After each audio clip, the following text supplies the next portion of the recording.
90 मंत्र 14।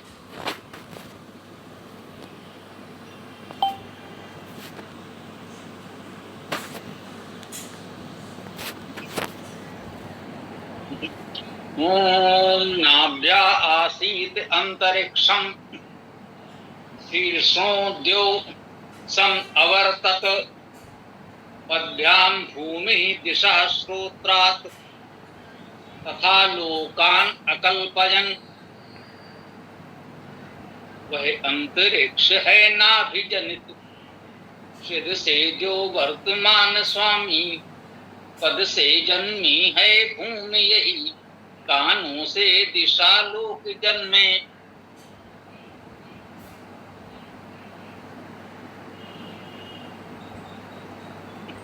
इस पुरुष सूक्त में सृष्टि की रचना प्रक्रिया तो बताई ही गई है। पुरुष सूक्त को सृष्टि सूक्त माना जाता है। पिछले मंत्रों से एक विशेष बात हम ये देख रहे हैं कि सृष्टि के विभिन्न रूपों को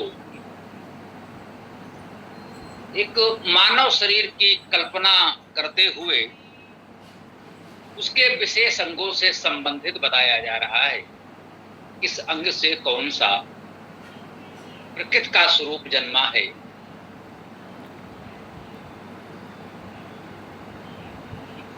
इसका आरंभ करते हुए इस पुरुष सूक्त के 11वें मंत्र में एक प्रश्न किया गया था कि उस विराट पुरुष को, सर्वव्यापी परमेश्वर को हमें समझना है तो कैसे समझें। जिस सृष्टि उसी का स्वरूप है, उसी से प्रकट है, तो सृष्टि का कौन सा स्वरूप परमेश्वर के किस अंग के अनुरूप माना जाए, इस प्रकार कल्पना करें कि उसे सरलता से समझा जा सके। इसी क्रम में ब्राह्मण, राजन्य, वैश्य, शूद्र की बात भी आई थी 12वें मंत्र में, जिस पर बहुत चर्चा होती है संदर्भ को समझे बिना, केवल उस एक 12वें मंत्र को लेकर। जब पूरा सूक्त हम पढ़ रहे हैं तो हमारे समझ में आ रहा है कि ये एक रूपक है। पहले प्रश्न किया गया है कि यदि इस रूप में कल्पना करें तो सृष्टि का कौन सा स्वरूप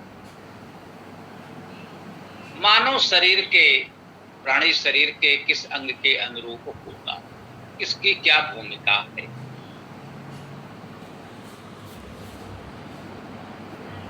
इस मंत्र में भी प्रकृति के कुछ स्वरूपों का वर्णन इसी रूप में किया जा रहा है। नाभ्या आसीत अंतरिक्षम। नाभ्या, नाभि से, आसीत अर्थात था, अंतरिक्षम अर्थात अंतरिक्ष।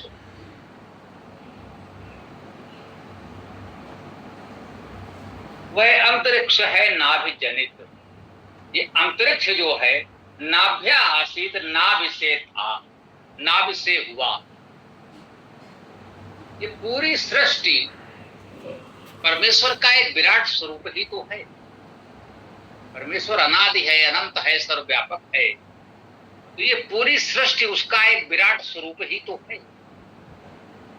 तो ये पूरी सृष्टि परमेश्वर के किस किस अंग के अनुरूप कार्य कर रही है, इस रूप में यदि हम समझने का प्रयास करें तो ये मनुष्यों के, साधारण लोगों के समझने के लिए रूपक के माध्यम से बताया जा रहा है। इस भाव को समझेंगे तभी ये पुरुष सूक्त समझ में आए। इस बात को बहुत दृढ़ता से समझ लें, गंभीरता से समझ लें। इस रूपक को ध्यान में नहीं रखेंगे तो ये पुरुष सूक्त समझ में आएगा नहीं। अब इसी क्रम में बता रहे हैं नाभ्या आसीत अंतरिक्षम।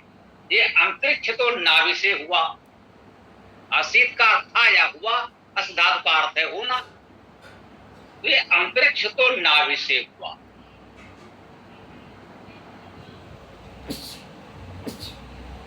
आगे कह रहे हैं शीर्षणो द्यो सम अवर्तत।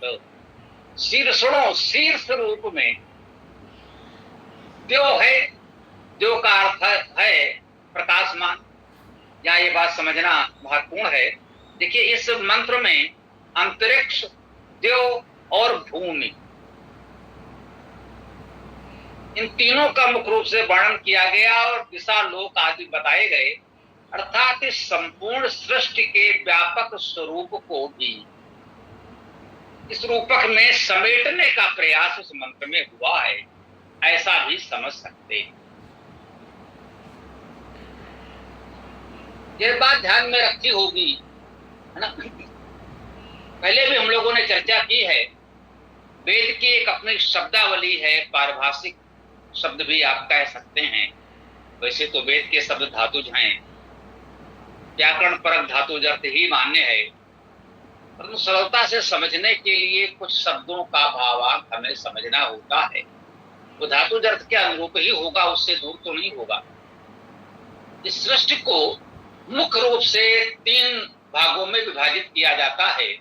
मनुष्य की दृष्टि से, मनुष्य की उपयोगिता पहुंच जानकारी की दृष्टि से तुलनात्मक रूप से सापेक्ष है, इसे कोई निरपेक्ष व्यवस्था न माने। मनुष्य पृथ्वी पर रहता है, तो ये पृथ्वी भूमि हमारे लिए सर्वाधिक महत्वपूर्ण है। हम इसी पर रहते हैं, हमारा पूरा जीवन इसी पर चलता है। तो एक माना गया है भूमि का जो क्षेत्र है, भूमि लोक है, ऐसा भी कह सकते हैं, पृथ्वी लोक, भूलोक। तो हमारे लिए सर्वाधिक महत्वपूर्ण तो यही है, क्योंकि हम रहते इसी पर हैं। अब ये पृथ्वी के जो पृथ्वी का ये धरातल है, ये भूमि तल धरातल से ऊपर का जो भाग है, जो कहें पृथ्वी के धरातल से ही आरंभ हो जाता है, ये है पृथ्वी का वायुमंडल। पृथ्वी तो ठोस भूमि हो गई, ठोस धरातल है, और ठोस धरातल से ऊपर वायु है। तो धरातल से लगा हुआ ये वायुमंडल आरंभ हो जाता है, और जहां तक ये वायुमंडल है, इसे वेद में अंतरिक्ष कहा गया है। ये हमें समझना चाहिए। वर्तमान में अंतरिक्ष आकाश आदि एक से मान लिए गए हैं, उससे भ्रम होता है। वैदिक शब्दावली में यदि आप समझेंगे, तो जिसे वर्तमान में पृथ्वी का वायुमंडल कहा जाता है, वह वेद की शब्दावली में अंतरिक्ष है। शाब्दिक अर्थ है अंतः ईक्षते यस्मिन्, जिसमें हम, जिसके भीतर हम देख पाते हैं। उसमें हम चल तो नहीं सकते, जीवन यापन तो नहीं कर सकते, जीवन तो हमारा भूमि पर ही चलता है, परंतु उसकी गतिविधियों को हम निकटता से, स्पष्टता से देख पाते हैं। इस वायुमंडल में जो ऊंचे वृक्ष आदि हैं, पर्वत हैं, पक्षी उड़ते हैं, तो ये जो वायुमंडल का क्षेत्र है, इसे अंतरिक्ष कहा। इसके भीतर जो कुछ होता है हम देख पाते हैं। वृक्षों का बढ़ना, वृक्षों के पत्तों का गिरना, पक्षियों का उड़ना, ये सब हमको स्पष्ट दिखता है, इसलिए इसे अंतरिक्ष कहा गया है। अंतः ईक्षते, इसके भीतर हम देखते हैं। वहां हम चल तो नहीं सकते, रह नहीं सकते, लेकिन हम देख सकते हैं। तो ये जो वायुमंडल है, जिसे वेद में अंतरिक्ष कहा जा रहा है, इसे कहा गया नाभ्या आसीत अंतरिक्षम। ये अंतरिक्ष जो है, ये नाभि स्वरूप है, नाभि से है। इन शरीर के रूपक से समझें तो ये नाभि है। नाभि क्या है? मध्य का स्थान।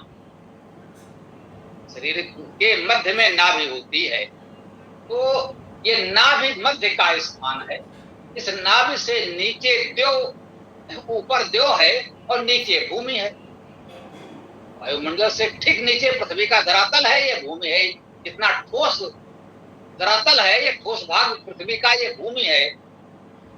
इसे पृथ्वी या भूमि कहते हैं। उसके ऊपर वायुमंडल अंतरिक्ष है, और उसके ऊपर जो सूर्य चंद्र तारे आदि का क्षेत्र है, वो देवलोक है, प्रकाशमान लोक है। ये प्रकाशमान आकाशीय पिंड वहीं रहते हैं, वहीं दिखते हैं, इसलिए उसे देवलोक कहा जाता है। ये सबका वर्णन इस मंत्र में है, इसलिए थोड़ा संदर्भ लिया कि समझने में सुविधा हो। कह रहे नाभ्या आसीत अंतरिक्षम, ये अंतरिक्ष अर्थात पृथ्वी का वायुमंडल का क्षेत्र जो है, वो नाभि स्वरूप है, मध्य भाग है। शीर्षो देवसम अवर्तत, जो शीर्ष भाग है, सबसे ऊंचा भाग है शीर्ष। देखिए, मुख कहा गया था, मुख से ऊपर भी शीर्ष है। जो सिर है, शीर्ष है, ये मुख से भी कुछ ऊपर है। तो शीर्षोद्योग, ये सिर के ऊपर जो हमारे भाग है उससे भी ऊपर है, जो शीर्ष भाग है इस सृष्टि का, वो देवलोक है, प्रकाशमान लोक है, जहां सूर्य चंद्र तारे आदि हैं। तो स्वाभाविक है ये बहुत ऊपर है, तो इसे शीर्ष भाग कहा गया। ये शीर्ष भाग है, ठीक। देवलोक शीर्ष भाग है, और देवलोक और पृथ्वी लोक के मध्य, ठीक है ना, इस देव और पृथ्वी के मध्य अंतरिक्ष अर्थात वायुमंडल है, ये नाभि अर्थात मध्य भाग है। आगे कहते हैं पदभ्याम भूमि, पदों के लिए या पदों से, पदों द्वारा। ये भ्याम द्विवचन में तीनों विभक्तियों में आता है, तृतीया चतुर्थी पंचमी। तो पदों द्वारा, पदों के लिए, पदों से, तीनों अर्थ आप ग्रहण कर लें व्याकरण से बिल्कुल। पदभ्याम भूमि, तो पदों के लिए भूमि है या पदों से भूमि उत्पन्न हुई है, ये मान लें। जैसे वहां कहा गया था पदभ्याम शूद्रो अजायत, इन पदों से, पैरों से या पैरों के लिए, पैरों की भूमिका के लिए शूद्र उत्पन्न हुए। समाज को जब हम देखते हैं तो वहां समाज का आधार और समाज की गतिशीलता, समाज की शोभा, आभूषण, अलंकरण शूद्र है। अब यहां कह रहे हैं पदभ्याम भूमि, उन्हीं पदों से, उन्हीं पदों की भूमिका में ये भूमि भी है। अब भूमि ही ना हो तो हम कहां रहेंगे, इसलिए इसको पद कहा गया। ये भूमि ही उस विराट परमेश्वर का पुरुष रूप में जब हम ये परिकल्पना कर रहे हैं तो कह रहे हैं ये भूमि ही उसके पद हैं, यही आधार है, इसी पर हमारा पूरा जीवन चलता है। अब कहिए यहां स्पष्ट कह रहे हैं पदभ्याम भूमि, पैरों से भूमि उत्पन्न हो रही है। वहां कहा पदभ्याम शूद्रो अजायत, पैरों से शूद्र उत्पन्न हो रहे हैं। तो मान लीजिए कि सामाजिक व्यवस्था में जो महत्वपूर्ण स्थान शूद्र का है, प्रकृति में वही महत्वपूर्ण स्थान भूमिका है। समाज में शूद्र और प्रकृति में भूमि, दोनों का स्थान, दोनों का महत्व समान बताया गया, दोनों समान रूप से महत्वपूर्ण है। अब जो लोग पूरी बात नहीं समझते, ये कहना चाहते हैं कि शूद्र पैरों से उत्पन्न है अर्थात नीचे भाग में है, नीचे है, उनका स्थान निम्न है। तो यहाँ कहा जा रहा है पदभ्याम भूमि, उन्हीं पैरों से ये भूमि भी जन्मी है, तो क्या भूमि को भी निम्न स्थान देंगे, इसको भी नीचा स्थान देंगे? शूद्रों को जो अछूत समझते हैं, क्या भूमि को भी अछूत मानेंगे? तो फिर कहाँ रहेंगे, कैसे रहेंगे? भूमि को न छुए तो फिर कैसे क्या करेंगे? तो इसीलिए हम लोग कहते हैं कि वेद में इकाई सूक्त है, मंत्र नहीं। यद्यप कभी कभी पूरा क्या, आधा चौथाई मंत्र भी बड़ा संदेश हमको दे सकता, परंतु जहां किसी बात को समझने में भ्रम हो, विवाद हो, संशय हो, तो वहां आपको पूरा सूक्त पढ़ना चाहिए, तब आपको पूरी बात स्पष्ट हो जाएगी। केवल इतना लेकर भाग जाएंगे पदभ्याम शूद्रो अजायत, तब तो भ्रम होगा। पूरा पुरुष सूक्त पढ़ लीजिए, जब आप पढ़ेंगे पदभ्याम भूमि तो भ्रम दूर हो जाएगा। नहीं, पैरों से तो भूमि भी जन्म रही है, जन्म ले रही है। कहा नाभ्या आसीत अंतरिक्षम, ये अंतरिक्ष अर्थात पृथ्वी का वायुमंडल नाभ स्वरूप था, नाभ से उत्पन्न हुआ ऐसा भी कह सकते हैं। शीर्षणों देव, ये देवलोक प्रकाशमान सूर्य चंद्र तारों आदि का स्थान, ये शीर्ष भाग में है, शीर्ष रूप है, वहां सम्यक वर्तमान है, शीर्ष रूप में वर्तमान है। और पदभ्याम भूमि, पैरों से ये भूमि है, दिशा स्रोत्रात, और दिशाएं, दिशाएं भी तो हैं। अब सामान्यतः लोगों ने 4 दिशाएं सुन रखी हैं, दिशाएं 4 नहीं, 10 दिशाओं की बात भी जानने वाले जानते हैं। तो जैसे दिशाएं 10 तो हैं ही, 4 ही केवल नहीं है, तो दिशाओं को 4 में सीमित न करें, अन्यथा बात पूरी हो नहीं पाएगी। आपको तो ब्रह्मांड को समझ नहीं पाएंगे। लेकिन ठीक है, सहज बोलचाल में बच्चों के लिए 4 दिशाएं पर्याप्त सिखा दी जाती हैं। बड़े होकर हम अधिक दिशाओं के बारे में जानते हैं। वैसे ही समाज व्यवस्था में उदाहरण के लिए 4 मुख्य बातें बता दी गई और यजुर्वेद के 30वें अध्याय में 100 से अधिक कार्य व्यवसाय वर्ण का वर्णन है। वो ही अध्येताओं को आगे जानकारी होती है, जानना चाहिए। तो यहाँ कहा दिशा स्रोत्रात्, दिशाएं कानों से। स्रोत्र सुनना, श्रुधा तो सुनना, सुनने का जो अंग है वो है स्रोत अर्थात कान, कर्ण हमारे। कहते हैं दिशा स्रोत्रात्, कानों से तो दिशाएं जन्मी, पैरों से भूमि जन्मी और दिशाएं कानों से जन्मी। भाई कान भी जैसे हमारे दाएं बाएं हैं, सब ओर की ध्वनियां कान हमारे ग्रहण करते हैं, वैसे ही कहा गया ये दिशाएं हैं, तो दिशाएं सभी ओर फैली हैं, दाएं बाएं, आगे पीछे, ऊपर नीचे। तो दिशाओं का भी विस्तार इस प्रकार से सभी ओर है। 4 दिशाएं प्रमुखता से पहले बताई जाती हैं, फिर 10 दिशाएं पढ़ते हैं, और जब आप खगोल की ब्रह्मांड की में आते हैं तो फिर ये सारी सीमाएं समाप्त हो जाती हैं, फिर अनंत दिशाएं हो जाती हैं। सामान्यतः ज्योतिष में गोलाकार पृथ्वी, सूर्य, जो भी माने ब्रह्मांड की गोलाकार रूप में ही हम समझने का प्रयास करते हैं। तो 360 अंशों में परिधि को विभाजित करके हम बनाते हैं, 30 अंश के मास आदि विभाजित करते हैं। तो वहां 4 दिशाओं की बात केवल 4 भागों में बांटने की बात बहुत छोटी बचकानी हो जाती है। उस स्तर पर जाकर तो 360 भागों में हम उस वृत्त को विभाजित करते हैं। खगोल में हो सकता है कुछ और आगे बढ़ करके हमें कुछ और इसको आगे बढ़ाना पड़ जाए। तो कहा दिशा स्रोत्रात् तथा लोकान अकल्पयन्।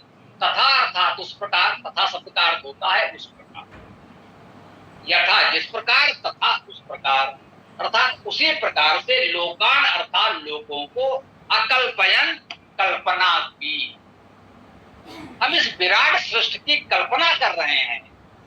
यहाँ पर परमेश्वर को पुरुष रूप में कहा गया है। वैसे तो पुरुष का शाब्दिक अर्थ है अग्रणी, जो सृष्टि से पहले, सबसे पहले वर्तमान था, उस परमेश्वर को पुरुष कहा गया। अब कहा गया मान लीजिए एक व्यक्ति के रूप में उस पुरुष की परिकल्पना करें तो सृष्टि का कौन सा स्वरूप किस अंग के अनुरूप होगा? तो बताया गया चंद्रमा मन सो जाता, चंद्रमा मन से है, नेत्रों से सूर्य है, आदि आदि। अब देखिए यहां तक हमको बता दिया गया कि अंतरिक्ष नाभि से है, जो लोक शीर्ष है, पदभ्याम भूमि, पैरों से भूमि है, स्रोतात् कानों से दिशाएं, तथा लोकान लोक हैं। तो विभिन्न लोक हम लोग कहते हैं। लोक का क्या अर्थ है? लोक धातु का अर्थ है देखना। लुक का अर्थ भी आपने देखना सुना। लुक का ही गुण होगा तो लुक हो जाएगा। अब धातु पाठ में लुक लिखा है देखना तो ठीक, लोक लिखा है तो हो सकता है यदि सभी धातु पाठ हमको उपलब्ध हो जाएं, जो खो गए हैं अभी नहीं उपलब्ध हैं। पाणिनि का धातु पाठ पहले मिला, फिर कास्कस जी का धातु पाठ मिल गया, हो सकता है उसके पहले के और धातु पाठ मिले जो वेद के अधिक अनुकूल अनुरूप होंगे। स्वाभाविक है, पाणिनि की अपेक्षा कास्कस का धातु पाठ अधिक प्राचीन है, इसलिए वेद को समझने की दृष्टि से वो अधिक उपयोगी है। यदि उससे भी प्राचीन वाले धातु पाठ मिल जाए हमको तो वेद को समझना और सरल हो जाए। तो और ये अनेक यदि प्राचीन धातु पाठ हमको मिल जाए तो ऐसे बहुत से धातुओं के अनेक रूप हमको देखने को मिलेंगे। जैसे लोक हमने कहा, अब लोक धातु देखना, लुक देखना, लुक से लोक बन सकता है, सब जानते हैं। व्याकरण से, संस्कृत व्याकरण में लुक से लोक बहुत सरल है, समानता बनता है ना। जैसे रम से राम आदि बनता है,